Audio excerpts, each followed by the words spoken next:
Assalamualaikum warahmatullahi wabarakatuh. Waalaikumsalam warahmatullahi wabarakatuh. Bismillahirrahmanirrahim.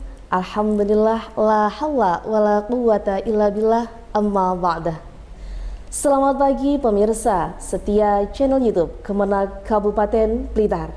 Selamat pagi. Iya, alhamdulillah masih bersama kami Forum Komunikasi Penyuluh Agama Islam Kementerian Agama Kabupaten Blitar dalam acara PAI Menyapa di Bulan Ramadan. Bersama saya Yohana Ayunin, dan saya tidak sendiri. Hari ini ditemani oleh pemateri yang luar biasa, energik, harismatik. Beliau adalah Kiai Haji Agus Adam Malik SAG Al-Hafidh yang sering kita sapa dengan Gus Adam. Assalamualaikum Gus. Waalaikumsalam warahmatullahi wabarakatuh. Ya, alhamdulillah. Bagaimana kabarnya Gus hari ini? Alhamdulillah sehat, semoga semakin barokah dan bisa memberi manfaat kepada semua umat. Iya, alhamdulillahirrahmanirrahim. Dan tentunya di bulan Ramadan ini tetap semangat Gus. Semangat, kita harus semangat dan sehat biar ibadahnya itu semakin khusyuk gitu. Iya, alhamdulillah. Tadi perjalanannya ke sini bagaimana, Gus? Lancar, cuma karena dari saya Garum ke sini itu banyak truk-truk material sehingga di perjalanan agak tersendat sedikit. Tapi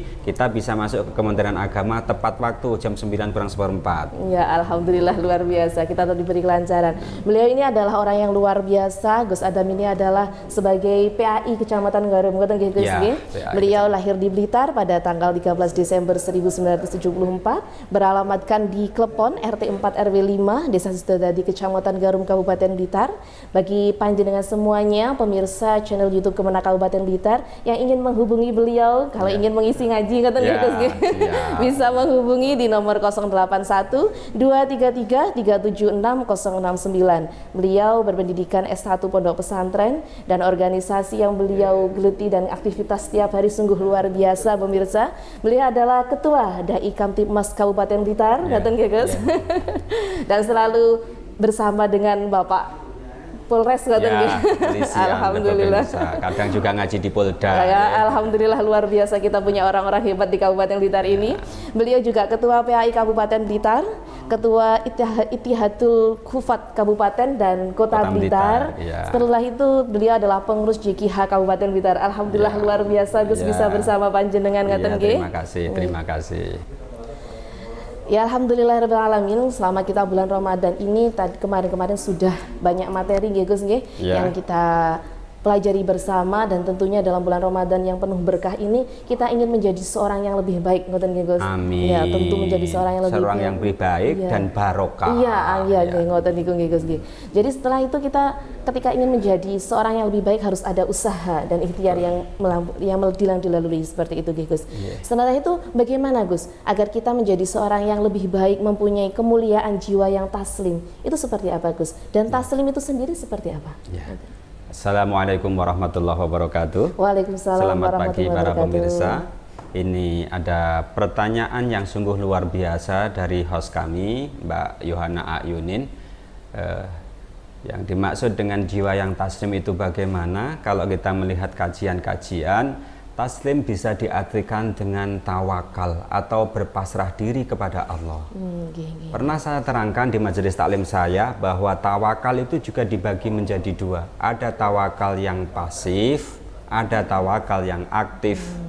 Artinya tawakal yang aktif itu adalah berpasrahnya seorang hamba kepada Allah Subhanahu wa Ta'ala setelah dia melakukan ikhtiar. Pada umumnya itu at-tawakal laisat tawakal ba'da ikhtiar. Yang namanya tawakal berpasrah itu setelah usaha. Itu namanya tawakal yang aktif. Artinya seseorang itu berusaha. Semisal dia itu seorang petani, dia menanam padi, dia menyiangi, dia itu memupuknya. Setelah itu dipasrahkan, berdoa kepada Allah. Setelah berdoa baru pasrah, hatinya itu berpasrah kepada Allah Subhanahu wa Ta'ala. Itu yang namanya tawakal aktif. Ada yang namanya tawakal pasif. Artinya semua itu cuma mu'allak, digantungkan kepada Allah Subhanahu wa Ta'ala. Nah, ini bukan orang-orang syariat, ini orang-orang yang mempunyai derajat yang lebih tinggi. Orang syariat bisa menuju kepada itu apabila dia itu betul-betul dan bersungguh-sungguh. Seperti tawakalnya Nabi Ibrahim alaihi salam. Dia sudah tidak punya ketergantungan terhadap makhluk sama sekali. ketika dia mau dibakar oleh Raja Namrud, api sudah mau dinyalakan, banyak makhluknya Allah, mulai dari para malaikat, para jin, dan juga orang-orang terdekatnya, dia mengatakan, "Ya Ibrahim, bolehkah saya menolongmu?" Tapi jawabnya Nabi Ibrahim, "Saya tidak butuh bantuan kepada makhluk. Ilmuhu bihali yugnini ang su'ali." Jawabnya Nabi Ibrahim, ilmunya Allah telah mengetahui keadaanku seperti ini. Nah, ketika pasrahnya Nabi Ibrahim seperti itu, namanya pasrah yang pasif. Dan seseorang yang tawakalnya sudah kepada thoriqoh atau manhaj derajat yang ini, di Quran disebutkan wa may yatawakkal 'alallahi fahuwa hasbuh, maka Allah akan mencukupi kebutuhan seorang hamba yang tawakalnya dan pasrahnya tawakal yang pasif. Kalau tawakal yang aktif itu harus usaha dulu, Mbak Yuhana. Oh gitu. Ya harus usaha, setelah usaha itu baru berdoa minta kepada Allah. Setelah minta baru dipasrahkan, artinya dia itu harus menerima apa yang ditakdirkan Allah Subhanahu wa taala. Dalam kitab Fathur Rabbani karangan Syekh Abdul Qadir Al-Jailani itu mengatakan, ya, al-i'tiradu, ya. Al-i'tiradu itu berpaling atau tidak menerima, ya. Al-i'tiradu berpaling alal haqqi azza wa jalla, kepada Allah Subhanahu wa taala, inda nuzulil aqdari, ketika takdir itu diberikan kepada seorang hamba. Terus dia itu berpaling, dia itu mengeluh, dia itu tidak menerima takdirnya, ya. Itu pertanda mautud dini wa mautut tauhidi wa mautut tawakuli wa mautul ikhlas. Tanda hatinya mati, hati agamanya mati, tauhidnya mati, pasrahnya mati, dan ikhlasnya juga mati. Berarti belum menjadi jiwa yang taslim, ya. Berarti gimana, Mbak Yuhana? Apapun takdir yang kita terima, semisal orang mendapat ujian berupa sakit, mendapatkan ujian usahanya itu tidak lancar, kita tetap husnudzon kepada Allah Subhanahu wa taala, kita tetap berpasrah diri. Janjinya Allah, dan Allah la yukhliful mi'ad. Allah itu tidak akan la yukhliful mi'ad, selalu tepat janji, tidak pernah mengingkari janji Allah itu, ya. Sehingga ketika kita itu berpasrah, bertawakal dengan sungguh-sungguh, insya Allah kebutuhan kita akan dicukupi oleh Allah Subhanahu wa taala. Artinya kalau kita itu ingin menjadi tawakal yang pasif, kita harus meninggalkan dunia, meninggalkan akhirat. Ibadah kita itu ada mujaridillah, cuma hanya Allah Subhanahu wa taala. Kita berusaha, kita berdoa bukan supaya dunia atau rezeki kita lancar, jiwa kita sehat, badan kita sehat. Kita berdoa, kita beribadah bukan karena besok biar dimasukkan surga, tidak. Karena kita beribadah tujuannya adalah mendapatkan ridho dari Allah Subhanahu wa taala. Nggih, Gus. Ngeten. Ketika kita sebagai makhluk yang biasa gitu, Gus. Ketika kita melakukan sesuatu itu kan mesti pengennya, oh saya pengen manusidanya husnul khotimah, saya ingin mendapatkan surga, saya ingin mendapatkan rezeki yang banyak, seperti itu, Gus. Tapi lalu bagaimana? Bolehkah seorang berpasrah atau tawakal kepada Allah itu tanpa melakukan usaha seperti itu? Dan bagaimana cara agar kita itu bisa tawakal pasif seperti itu, Gus? Ya, kalau kita berdoa apapun itu hukumnya wajib, karena doa itu adalah ibadah. Kalau seseorang tidak mau berdoa, berarti dia itu sombong, dan sombong bukan milik sifatnya Allah, hanya sifatnya Allah, bukan miliknya manusia. Berarti apakah setiap kita doa itu pasti dijabahi? Pasti. Cuma kadang doa itu ada yang selalu atau langsung itu pasti diijabahi. Cuma ada yang halan, ada yang muajalan, ada yang saat itu dijabahi, ada yang ditangguhkan, ada yang cuma dicicil, Mbak Yuhana. Gitu. Karena apa? Allah Maha tahu, Allah Maha mengetahui. Ketika doa itu diberikan semuanya, Yang satu minta hujan, yang satu minta panas karena dia jualan es. Yang minta hujan karena dia punya kolam. Sehingga kalau itu diberikan semuanya langsung, itu akan pro kontra seperti itu. Ya, seperti itu kan hal yang wajar Gus ya, Wajar. yang kita ketahui.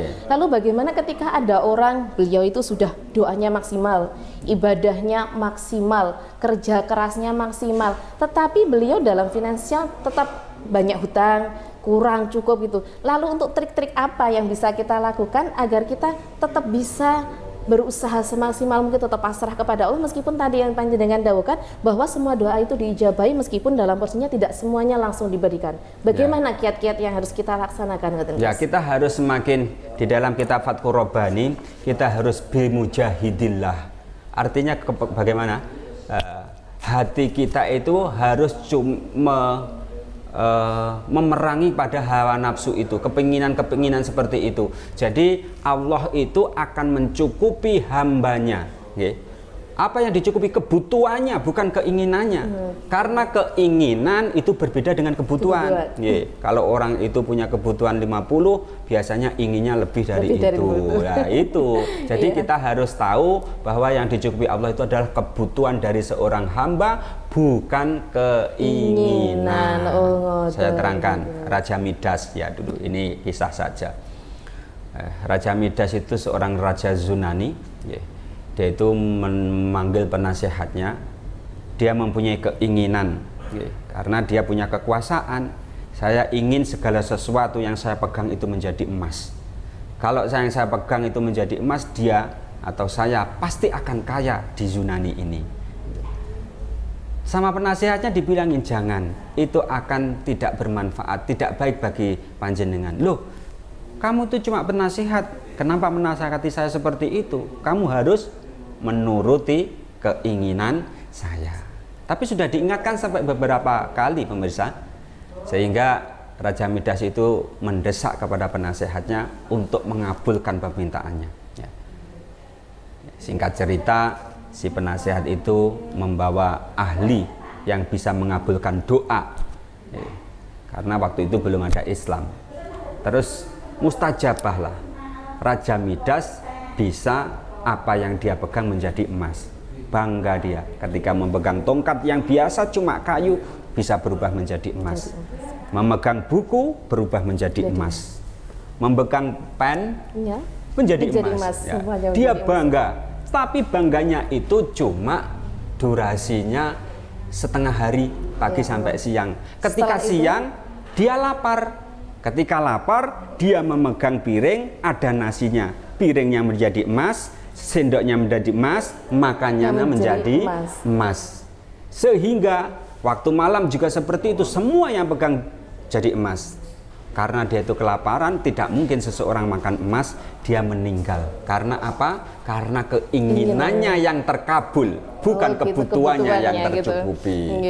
Terus bagi orang yang syariat seperti kita boleh kita berpasrah, tapi setelah ikhtiar, usaha dulu. Kalau ingin tataran ke lebih tinggi, ya itu harus seperti Nabi Ibrahim alaihi salam. Hatinya tidak mu'allak, tidak tergantung kepada makhluk, cuma kepada Allah. Karena apa?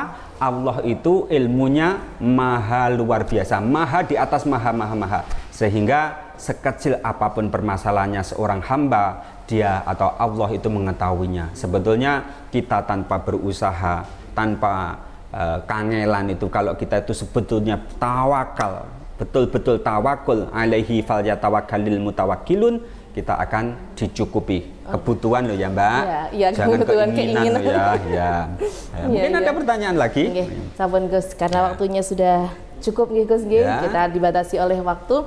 Jadi intinya ketika kita ingin menjadi orang yang taslim, kita harus tawakal kepada Allah, Gus. Kita harus berpasrah diri, tapi selain pasrah kita harus tetap usaha dan ikhtiar. Dan juga ikhlas dalam beramal, dan menerima. Nah, arti dari tawakal itu menerima qada qadarnya Allah Subhanahu wa taala, bentuk apapun. Jadi sesuatu jika kita tidak dikabulkan oleh Allah, berarti mungkin itu tidak yang baik untuk kita, karena yang dicukupi oleh Allah sepenuhnya. Panjenengan adalah sesuatu yang kita butuhkan Ya, ngoten nggih.